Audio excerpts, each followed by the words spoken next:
সাধারণত আপনারা হয়তো অনেকেই জানেন না, অনেকে জানেন যারা এই বিষয়গুলোর সাথে মন্ত্রণালয়ের সাথে কাজ করেন বা বিভিন্ন সরকারি অফিসের সাথে কাজ করেন, তারা জানেন যে প্রসেসগুলো কীভাবে হয়, কিন্তু বেশিরভাগ মানুষই জানেন না। ফলে একটু এনলাইটেন করা প্রয়োজন।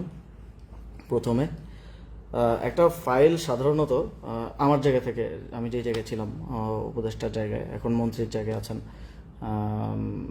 মির্জা ফখরুল ইসলাম আলমগীর সাহেব। তো সাধারণত একটা ফাইল হচ্ছে কিভাবে প্রসেস হয়, মানে কোনো একটা বিষয়ে সিদ্ধান্ত প্রয়োজন, সেটা প্রসেস হয় হচ্ছে সংশ্লিষ্ট শাখা থেকে। যেমন স্থানীয় সরকার মন্ত্রণালয়, সিটি কর্পোরেশন শাখা আছে, ওয়াসা শাখা আছে, সেই শাখার নিজস্ব একটা সেট আপ আছে। একজন অতিরিক্ত সচিবের নেতৃত্বে সাধারণত একটা শাখা কাজ করে থাকে। তো প্রথমত সেই শাখার উপসচিব ফাইলটা ইনিশিয়েট করে। উপসচিব থেকেই ফাইলটা স্টার্ট হয় আর কি। তো তারপরে সেটা যুগ্ম সচিব দেখেন। যুগ্ম সচিব দেখার পর সেটা তার কাছে যদি মনে হয় যে ঠিক আছে, এটা উপরে পাঠানো যায়, সব কিছু ঠিকঠাক মনে হয়, তাহলে তিনি এটা আবার তার সিনিয়র কর্মকর্তার কাছে পাঠান। তিনি স্বাক্ষর করে পাঠান, সেটা এডিশনাল সেক্রেটারির কাছে যায়। এডিশনাল সেক্রেটারি সেটা আবার নিজে দেখেন, সেটা পারফেক্ট থাকলে তিনি সেটা আবার সাইন করে সেটা সচিবের কাছে পাঠান। সচিব সেটা স্ক্রুটিনি করে সেটা উপদেষ্টা কিংবা মন্ত্রী যিনি দায়িত্বে আছেন তার কাছে পাঠিয়ে থাকেন। এবং তার স্বাক্ষরের পরে, তার স্বাক্ষরের সাথে সাথে কিন্তু সেটা অনুমোদন হয়ে যায় না, তার স্বাক্ষরের পরেও কাজ থাকে। মন্ত্রী কিংবা উপদেষ্টা স্বাক্ষরের পর তিনি স্বাক্ষর করে মার্ক করে দেন, যে তিনি চাইলে যে কাউকে মার্ক করতে পারেন, তিনি শাখাকেও মার্ক করতে পারেন, তিনি সরাসরি উপসচিবকেও মার্ক করতে পারেন, তিনি চাইলে সচিবকে মার্ক করতে পারেন, অতিরিক্ত সচিব, যুগ্ম সচিব, যে কাউকে মার্ক করতে পারেন। বাট আমার সবসময় প্র্যাকটিসটা ছিল যে আমি পুরো নর্মটা ফলো করতাম, আমি সবসময় সচিবকেই মার্ক করতাম। ফলে এটা আমার স্বাক্ষর পরে সচিবের কাছে যেত, সচিব সেটা আবার এবার নিচের দিকে, একটা হচ্ছে আপওয়ার্ড ফাইলের গতিবিধি, তারপর হচ্ছে ডাউনওয়ার্ড, এটা আবার নিচের দিকে যাবে। সচিবের পরে সচিব হয় সরাসরি উপসচিবকে দিয়ে দিবেন, অথবা অতিরিক্ত সচিব, তারপর যুগ্ম সচিব, তারপর উপসচিব, এভাবে ক্রোনোলজিক্যালি পাঠাবেন।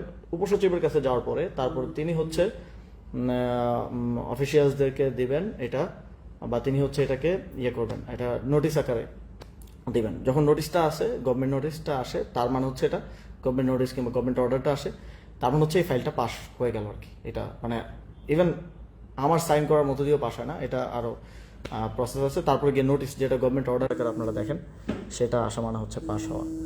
তো এটা হচ্ছে প্রসেস, নর্মাল প্রসেস।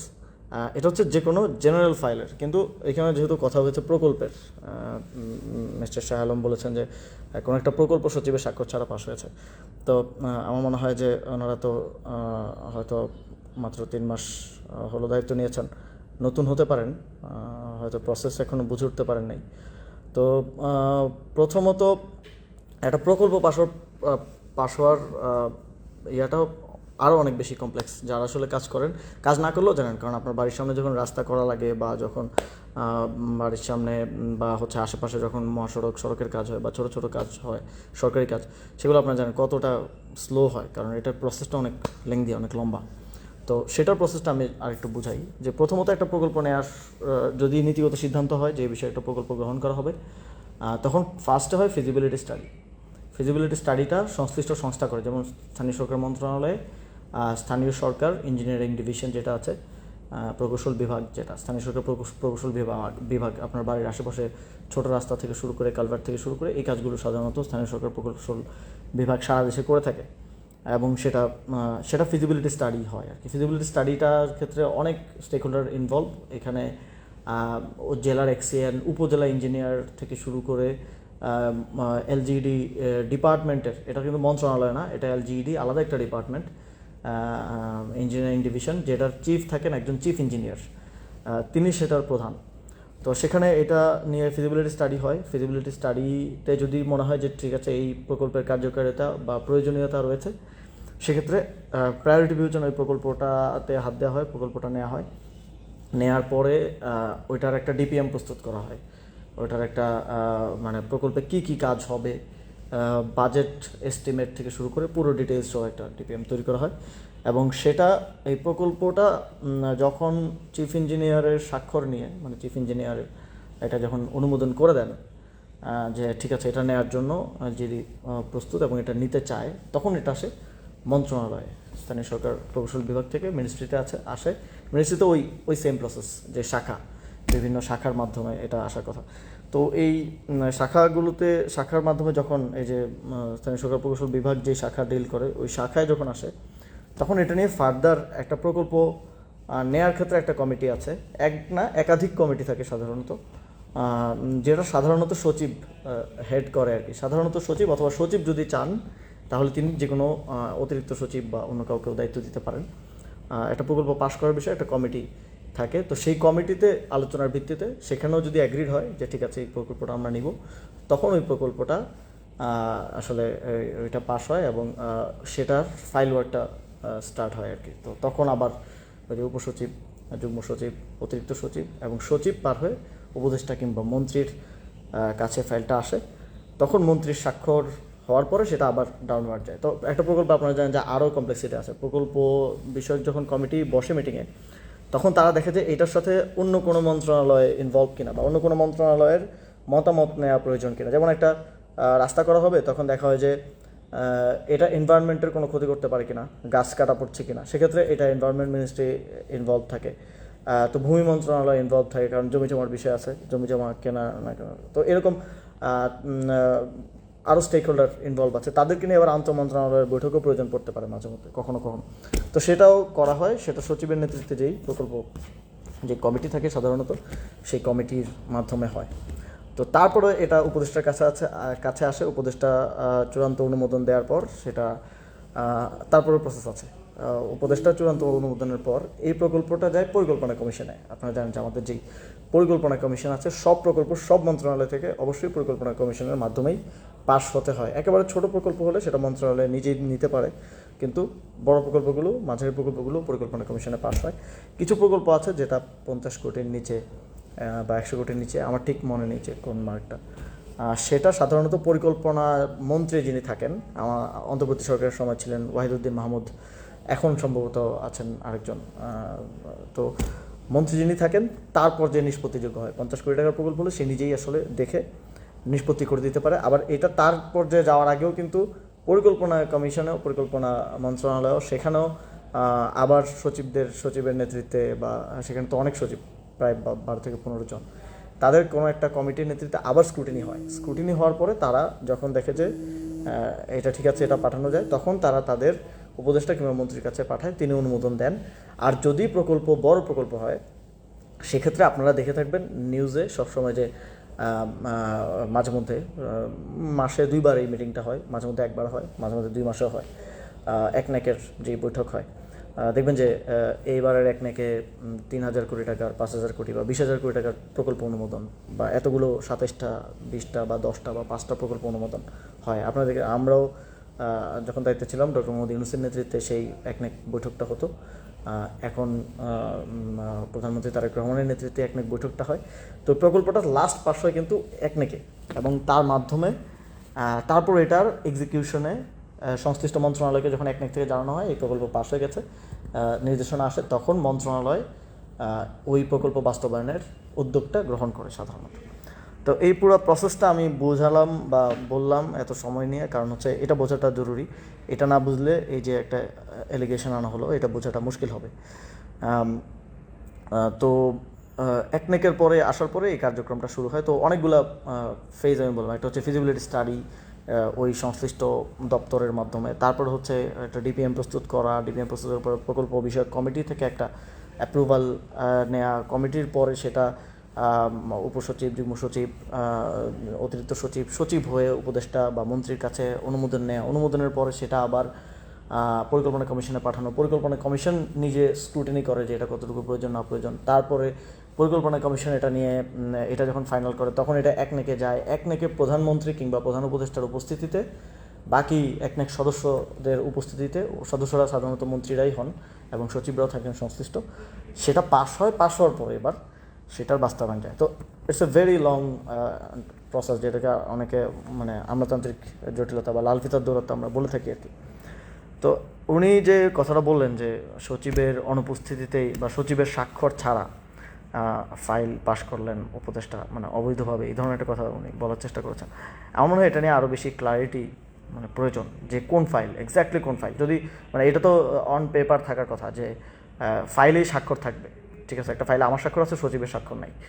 মাঝে মধ্যে যেটা হয় যে সচিব যদি কোনো বিদেশ সফর থাকে, সাপোজ সচিব কোনো বিদেশ সফর আছে, তাহলে সাইনটা কে দিবে সচিবের অনুপস্থিতিতে?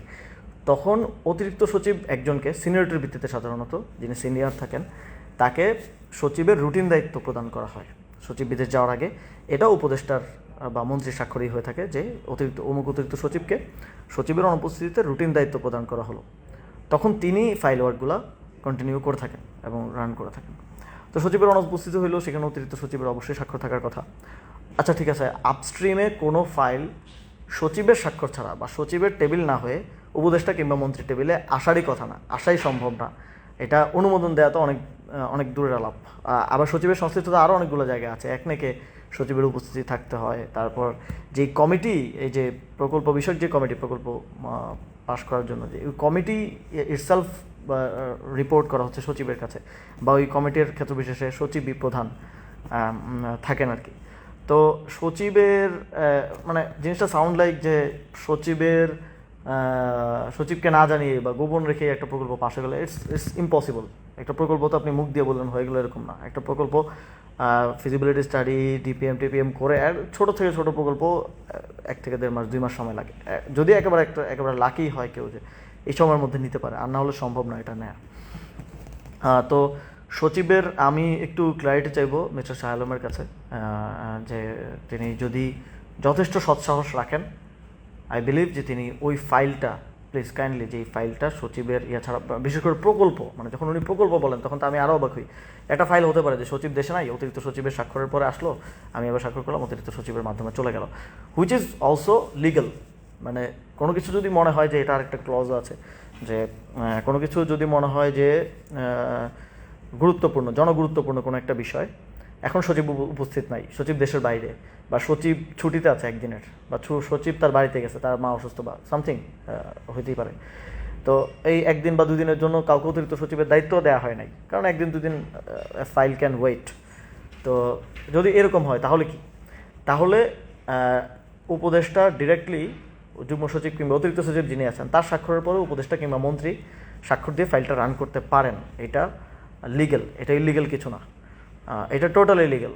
হ্যাঁ, এটা আমার মনে হয় শাহ আলম ভাই যদি এটা জানতেন তাহলে হয়তো উনি মানে আই থিঙ্ক ওনার আর একটু আমলাদেরকে ডেকে আর একটু বোঝা দরকার যে আসলে হাউ থিংস ওয়ার্ক।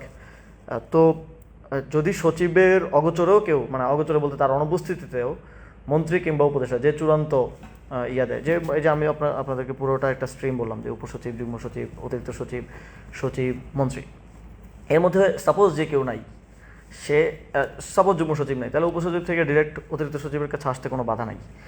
সাপোজ সচিব নাই, তাহলে জনগুরুত্বপূর্ণ ইস্যু আজকের মধ্যে সলভ করতে হবে, অফিস আওয়ারের মধ্যে সাইন দিতে হবে, সচিব ইজ নট অ্যাভেলেবেল, তাহলে অতিরিক্ত সচিবেরটাও মন্ত্রী নিজে, কারণ এখানে ফাইনাল অথরিটি হচ্ছে মন্ত্রী, ফাইনাল চূড়ান্ত জিনিসটা বাকি হচ্ছে পার্ট অফ দ্য প্রসেস মন্ত্রী বা উপদেষ্টা। তো তিনি কিন্তু দিতে পারেন, এটা লিগ্যাল, এটা ইলিগ্যাল না, এটা অবৈধ না। তো সেরকম যদি হয়েও থাকে তাহলে সেটা দেখতে হবে। কিন্তু এটা জিনিসটা সাউন্ড লাইক এমনভাবে সাউন্ড করছে ওনার বক্তব্যটা বা শিরোনামগুলা, যে সচিবকে গোপনে রেখে বা অগোচরে রেখে। তো আমি আবার এই নিউজটা দেখার পর আমি যোগাযোগ করলাম, যিনি সচিব ছিলেন আমি যখন দায়িত্বে থাকাকালীন, তিনি এখন ওএসডি অবস্থায় আছেন। তাও ওএসডি হয়েছেন আমি যতটুকু জানতে পেরেছি, যে এই প্রতিমন্ত্রী এবং মন্ত্রীর মারামারিতে, যে কার অর্ডার শুনবে। আমি আপনারা হয়তো শুনবেন আমার অনেক বক্তব্য, আমি বলি যে এখন অ্যাডমিনিস্ট্রেশন বুঝতেছে না যে কার অর্ডার শুনবে। তো এই দুইজনের মারামারিতে, দুইজনের অন্তর্কোন্দলের কারণে বেচারা সচিবকে ওএসডি করা হয়েছে। যাই হোক, উনি বিএনপিপন্থী লোকই ছিলেন আমার জানা মতে। তো তার সাথে আমি কথা বললাম যে আসলে এরকম কোনো ফাইল কিছু হওয়ার কি সুযোগ আছে কিনা। তো তিনি বললেন এরকম কোনো ফাইল কিছু হওয়ার সুযোগ নেই, যদিও এটা লিগ্যাল, এটা করা যাবে, কিন্তু এরকম কোনো কিছু আমাদের হয় নাই। আমরা এটাকে ওয়েট করাইছি, প্রয়োজন আমরা একটু সময় নিছি, অথবা মাঝে মধ্যে এটাকে এখানে কিছু লুপ হোল থাকে, লুপ হোল লাইক যে আপনি সাইন দিয়ে দিলেন, পরে এটাকে কারেক্ট করার জন্য সচিব পরের দিন ব্যাক করলো, কিন্তু সে ব্যাক ডেটে সাইন করলো। সাপোজ আজকে সচিব নাই, বাট সচিবকে আমরা অন লুপ রাখতে চাই, তাহলে কি করা যায়? এটা আমি সাইন করে দিলাম, সচিব পরের দিন ব্যাক ডেটে সাইন দিল। তো এই প্র্যাকটিসটা লিগেল কি লিগেল আমি শিওর না, কিন্তু এই প্র্যাকটিসটা আছে, এটা অ্যাডমিনিস্ট্রেশনের মধ্যে বিভিন্ন পর্যায়ে এই প্র্যাকটিসটা আছে। অনেক সময় আমি নিজেও দেখেছি যে মাঝখানে কোনো একটা পরত নাই, ইভেন প্রধান উপদেষ্টা বা প্রধানমন্ত্রী তার দ্রুত ডিসিশন প্রয়োজন, তাহলে এটা, এবং অনেক ক্ষেত্রে হয় কি স্বাক্ষর ছাড়াই সবার সম্মতি নিয়ে, সবার কনসার্ন নিয়ে, যে সবার কনসার্ন আছে, মোবাইল ফোনে তো অ্যাক্সেস যোগাযোগ করাই যায়, সম্মতি নিয়ে ফাইল রান করে দেওয়া হয় যে কাজটা হয়ে যাক, গভর্নমেন্ট অর্ডার ইস্যু করে দেওয়া হয়, স্বাক্ষরটা পরে নেওয়া হয়, পরে ব্যাকডেটে নিয়ে এটা কারেক্ট করে দেওয়া হয়। তো আমি আসলে ক্লিয়ার না, আমি আহ্বান জানাবো যে মিস্টার শাহ আলম, আপনি প্লিজ দয়া করে এক্স্যাক্ট কোন ফাইল এটা ক্লিয়ার করেন, এটা ধোঁয়াশা রাখার বা এটা ইয়া রাখার কিছু নাই। I am willing to answer. If you have any doubt about any files, you can call me. I'm available. I will go to your office, স্থানীয় সরকার মন্ত্রণালয়, and if you want এটা পাবলিকও করা যায়, if you want মিডিয়ার সাথে রেখে, ঠিক আছে, I'm okay. এটা আমার মনে হয় যে এটা মন্ত্রণালয়ের উচিত হবে, যেটা একজন প্রতিমন্ত্রী এই কথাটা বলেছে, তার কথার ভারিক্কি আছে, আই বিলিভ তিনি সেটা বোঝেন, তো তিনি এটা ক্লিয়ার করবেন যে কোন ফাইলে হয়েছে, এবং তিনি সেই ফাইলটা শেয়ার করতে পারেন publicly, and I am challenging যে আপনি শেয়ার করেন যে কোন ফাইলে ইলিগালি সচিবকে অগোচরে রেখে উপদেষ্টা স্বাক্ষর করেছে। তো আই থিঙ্ক এটা কোয়াইট ক্লিয়ার, আমি আমার জায়গা থেকে করার সর্বোচ্চ চেষ্টা করেছি, অ্যান্ড আমি দাবি জানাবো যে এই অ্যাম্বিগুইটি যখন কেউ রাখে তখন আসলে বোঝা যায় যে তার মধ্যেই কোনো না কোনো একটা সমস্যা আছে। কোনো অ্যাম্বিগুইটি না রেখে ইউ মাস্ট ক্লারিফাই যে কোথায় হয়েছে। বাংলাদেশের মানুষের জানার অধিকার আছে, যদি আসিফ মাহমুদ কোনো ফাইলে অনিয়ম করে থাকে তাহলে সেটা অবশ্যই বাংলাদেশের মানুষের জানা উচিত। তাহলে সেই ফাইলটা প্লিজ আমাদের সামনে উত্থাপন করেন, বাংলাদেশের মানুষের সামনে উত্থাপন করেন, এটা শো করেন। এবং যেটা উনি বলছেন যে প্রকল্প, যারা ভাই সরকারের সাথে বিভিন্ন প্রসেসে কাজ করেছেন বা কাজ করেন বা সংশ্লিষ্ট থাকেন, স্টেক হোল্ডার আছেন, তারা খুব ভালোভাবে জানেন যে এই ফিল্টার কোথায় লাগলো আচ্ছা, তারা খুব ভালোভাবে জানেন যে এটা একেবারেই ইম্পসিবল, কোনো প্রকল্প পাশ করাই সম্ভব না সচিবের অগোচরে রেখে। কারণ সচিবের একটা প্রকল্পের সাথে তার এঙ্গেজমেন্ট অনেক বেশি উপদেষ্টা কিংবা মন্ত্রীর থেকে, অনেক বেশি, তার প্রতিটা পরতে এটার সাথে কানেক্টেড থাকা লাগে। একেবারে মন্ত্রীর কাছে আসা থেকে পরবর্তীতে পাশ এবং বাস্তবায়নের দায়িত্বটাও তার থাকে। ওভারলুক করা কোনো কিছু যদি ইভেন মন্ত্রী, প্রতিমন্ত্রী বা উপদেষ্টার চক্ষুগোচর নাও হয়, স্বাভাবিক, মন্ত্রী তো সাধারণত পলিটিক্যাল পার্সনরা হয়, তাদের পলিটিক্যাল কাছ থেকে বিভিন্ন কিছু, বাট সচিব বেশ সব কিছু অবগত থাকা লাগে, সব কিছু তার কনসার্নে থাকা প্রয়োজন। তো আমাদের ইভেন ছোট থেকে ছোট ফাইল, এটা অন্যান্য মন্ত্রণালয়ের প্র্যাকটিস আছে যে দ্রুততার স্বার্থে কী করে, যে আমার কাছে আসলে চূড়ান্ত অনুমোদন আমি দিলাম, দিয়ে এটা পাঠিয়ে দেওয়া হয় উপসচিবের কাছে ডিরেক্টলি, কারণ এটা 3-4টা টেবিল ঘুরতে গেলে এটা লাল ফিতার দৌড়াতে তৈরি করে, এটা সময় নেয়।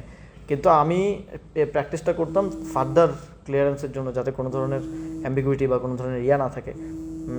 সেজন্য আমি সবসময় সচিবকে মার্ক করতাম, আমার স্বাক্ষরের পরে আমি সচিবকে মার্ক করতাম, সচিবের কাছে যেত, সচিব তারপরে সংশ্লিষ্ট ডেস্কে মার্ক করে দিতেন, তো সেখানে চলে যেত ফাইলটা। তো আমি আমার সময়ে যিনি সচিব ছিলেন তার সাথে কথা বলেছি, তিনি বলেছেন এমন কিছু হওয়া সম্ভব না, যেহেতু এখন যারা সচিব ছিলেন আমার সঙ্গে দায়িত্বে তারা রাষ্ট্রেরই কর্মকর্তা এবং রানিং কর্মকর্তা, তো মন্ত্রণালয় বা সরকার চাইলে তাদেরকে দিয়েও স্টেটমেন্টটা দেওয়ানো যায় যে আসিফ মাহমুদ কোন স্পেসিফিক ইনস্ট্যান্সে যে সচিবকে অবগত না করে বা সচিবের স্বাক্ষর ছাড়াই স্বাক্ষর করে দিয়েছেন। এবং আই থিঙ্ক যে ফাইলটাও আপনাদের শো করা উচিত, এবং এখানে কি ইলিগাল কি হয়েছে সেটাও আরও ক্লিয়ার রাখা উচিত। আমি দেখছি যে এই সরকার বা স্থানীয় সরকার মন্ত্রণালয়ে আজকে ওই নিউজটা পড়তে গিয়ে আমি দেখলাম যে পিরোজপুরের একটা দুর্নীতির ঘটনা নিয়েও তিনি বলেছেন যে কাজ না করেই টাকা উত্তোলন করা হয়েছে। তা আপনাদের মনে থাকার কথা, বা আপনারা সার্চ করলেই পাবেন, এই সংক্রান্ত একটা প্রেস ব্রিফিং আমি করেছিলাম যে পিরোজপুরের যেই ঘটনা, যেই দুর্নীতিটা হয়েছিল সেটা আমরা মন্ত্রণালয়ের পক্ষ থেকে একটা তদন্ত কমিটির মাধ্যমে তদন্ত করে বের করেছিলাম এবং টাকার পরিমাণ সহ আমরা দুদককে জানিয়েছিলাম যে আপনারা এটার বিরুদ্ধে ব্যবস্থা নেন এবং ফার্দার আপনারা ইনভেস্টিগেশন করেন। মন্ত্রণালয়ের ইনভেস্টিগেশনের পরে সেটা প্রেস ব্রিফিং করে আমরা জানিয়েছিলাম। তো একই প্রকল্পের কথা উনি একই প্রকল্পের কথাই কিন্তু বলছেন, আলাদা কিছু বলছেন না। তো ওই সরকারের পূর্ববর্তী সরকারের সময়ে কি কি অনিয়ম হয়েছে, কী কী দুর্নীতি হয়েছে, অবশ্যই মন্ত্রণালয় যদি চায় সেটা তারা স্ক্রুটিনি করতে পারে, তারা এটা তদন্ত করতে পারে। আমি আমার সময় আমি নিজেও করেছিলাম এবং আমরা যেটা বের করেছিলাম পিরোজপুরের ঘটনাটা, সেটাই ওনারা এখন সেল করছেন এবং একটু পলিটিক্যাল রং দেওয়ার জন্য হয়তো আমার নামটা এখানে মানে এঙ্গেজ করেছেন, বলেছেন যে আসিফ মাহমুদ সচিবের স্বাক্ষর ছাড়া। তো আমি এটা ক্লিয়ারিটি চাই মন্ত্রণালয়ের পক্ষ থেকে। আই থিঙ্ক মন্ত্রণালয় এই বিষয়ে অ্যাকাউন্টেবল বলতে আমার যদি কোনো অপরাধ থাকে আমাকে অ্যাকাউন্টেবল করবে। তারা এটা বাংলাদেশের মানুষের কাছে খুব ক্লিয়ারলি দেখাবে যে কোন ফাইলে এই অনিয়মটা মানে হয়েছে। এটা আমি চ্যালেঞ্জ করছি মিস্টার শাহ আলমকে। তার যদি সৎসাহস থাকে, সে যদি তার যে স্টেটমেন্টে স্ট্যান্ড করে, তাহলে আগামীকালকে তো office day, I think last office day, তো আগামীকালকের মধ্যে তিনি এই ফাইলটা জনগণের সামনে স্পষ্ট করবেন এবং উত্থাপন করবেন। I am challenging him and as well also I want to challenge mister Mirza Fakhrul Islam Alamgir, যেহেতু উনি মন্ত্রণালয়ের মন্ত্রী হচ্ছে সর্বোচ্চ দায়িত্বে যিনি থাকেন। তো আই বিলিভ যে তিনি এই বিষয়টার দায়িত্ব নেবেন এবং তিনি এটা পাবলিক করবেন। আর যদি তারা সেটা না করে, তাহলে আমি মনে করবো যে আমাকে এটা ব্যক্তিগতভাবে হেয় প্রতিপন্ন করার জন্য, আক্রমণ করার জন্য তারা এটা করেছে। আর যদি তাদের মধ্যে সেই সৎসাহসটা থাকে, তারা যদি সত্য বলে থাকে, তাহলে তারা এটা আসলে ক্লিয়ার করবেন, এই ফাইলটা দেখাবেন। এবং আমি এটা নিয়ে ফার্দার প্রয়োজনে ফাইলটা নিয়ে আসেন, আমরা বসি, প্রয়োজনে কোনো থার্ড পার্টি টিভি চ্যানেলকে বলেন, আমরা ওই ফাইলটা নিয়ে টকশোতে বসি। প্রয়োজনে যারা অ্যাডমিনিস্ট্রেশন ব্যুরোক্রেসি থেকে এক্সপার্ট আছেন, কোনো এক্স ব্যুরোক্রেট, এক্স সচিব বা প্রেজেন্ট বা ওই সময় যিনি সচিব ছিলেন, যাকে বলা হচ্ছে যে যাকে অগোচরে রেখে করা হচ্ছে, তাকে নিয়ে আসেন, বা কোনো এক্সপার্ট অ্যাডমিনিস্ট্রেশনের ব্যুরোক্রেসির এক্সপার্ট যারা এই ফাইল ওয়ার্কগুলো ভালো বুঝছেন, তাদেরকে নিয়ে আসেন। কোথায় ইলিগাল কী হয়েছে, I am challenging and let's face it. তো থ্যাংক ইউ আমার সাথে থাকার জন্য এবং দেখার জন্য। আমি আশা করি যে সরকার এটা ক্লিয়ার করার একটা সদিচ্ছা তারা রাখবে, যদি এটা কোনো ধরনের ব্যক্তি আক্রমণ না হয়ে থাকে। Thank you. আসসালামু আলাইকুম।